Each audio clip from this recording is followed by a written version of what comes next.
Hello to the best audience of Twinkle Thomas Food TV. Today we're going to make a chocolate snack for which we need chocolate, of course, 1 bar, and we need some dough which is already made again, and we have bought it from the shop. So go on and start opening up the dough with the help of some flour.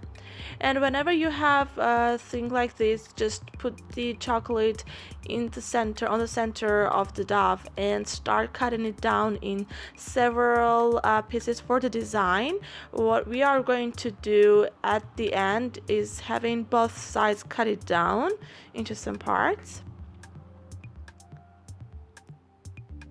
It's very easy, in fact, and all you have to do is just follow in the video, and here it is. Just cover up and start bringing them into the center, just to cover the chocolate, which is going to be cooked and melted down inside, and imagine how tasty it is going to be.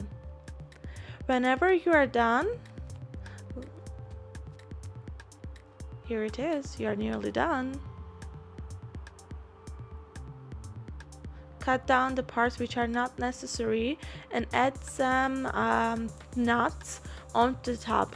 You can also put some olive oil onto the cover of the snack so that it will be bronzy.